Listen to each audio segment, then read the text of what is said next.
wabarakatuh.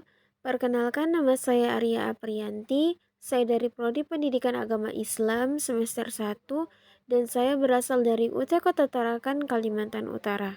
Di video kali ini saya akan membahas mengenai pilar-pilar pendidikan dan relevansinya di era digital. Saya akan menjelaskan mengenai makna pilar. Pilar secara literal mengacu pada tiang penguat, yaitu dasar yang pokok menurut KKBI 2018. Pilar juga merupakan penopang atau penyangga pembangunan pendidikan dan pengikat sistem pendidikan. Dan pilar-pilar ini juga berfungsi sebagai pemersatu antara komponen-komponen sistem pendidikan, mulai dari kebijakan pemerintah, pengelolaan sekolah, inti proses belajar mengajar, hingga terbentuknya karakter peserta didik. Selain itu, pilar pendidikan juga menjadi pedoman bagi setiap pemangku kepentingan untuk menilai apakah sebuah kebijakan atau praktik pembelajaran sudah sesuai dengan tujuan pendidikan nasional atau belum. Jadi dapat kita maknai kalau makna pilar dalam pendidikan adalah unsur atau komponen utama yang menjadi landasan dan penguat agar sistem pendidikan dapat berjalan dengan baik, efektif, dan berkelanjutan. Selanjutnya, saya akan menjelaskan tentang prinsip dasar pendidikan menurut Ki Hajar Dewantara, yang mana prinsip utama yang sering disebut sebagai 3N. Ini terdiri dari 3 kalimat dalam bahasa Jawa yang mengandung falsafah pendidikan yang begitu mendalam.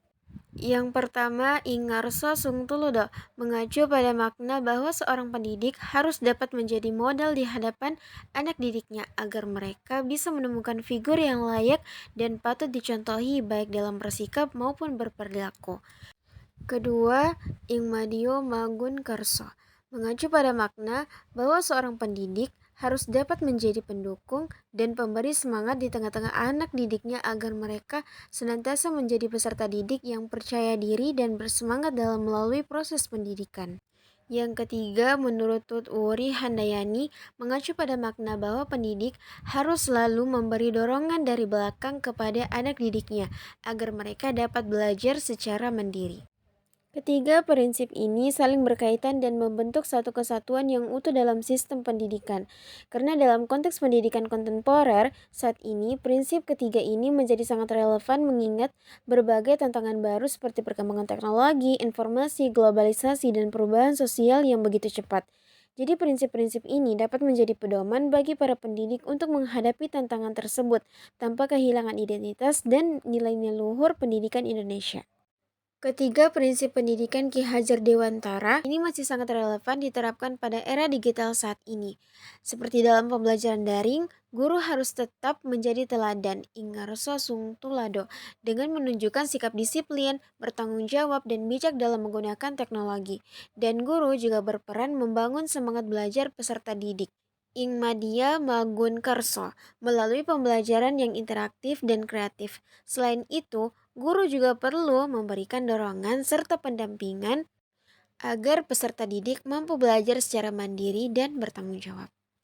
Namun, penerapan prinsip ini juga menghadapi berbagai tantangan, seperti kemudahan akses internet, membuat peserta didik rentan terhadap informasi yang tidak benar, penyalahgunaan media sosial, dan menurutnya fokus belajar. Serta literasi digital yang masih rendah pada sebagian peserta didik ini menjadi kendala dalam memanfaatkan teknologi secara positif. Di sisi lain, guru dituntut untuk terus meningkatkan kemampuan digital agar dapat mengimbangi perkembangan teknologi dan kebutuhan pembelajaran masa kini. Nah, pilar pendidikan Ki Hajar Dewantara masih menjadi solusi untuk berbagai persoalan pendidikan nasional saat ini, seperti menurunnya karakter peserta didik, penyalahgunaan teknologi, serta kurangnya motivasi belajar. Melalui ketiga prinsip ini, guru dapat menjadi teladan dalam bersikap, berperilaku, dan mampu membangun semangat dan kreativitas peserta didik dalam belajar. Juga mendorong peserta didik untuk lebih mandiri dan percaya diri dalam mengembangkan potensi mereka.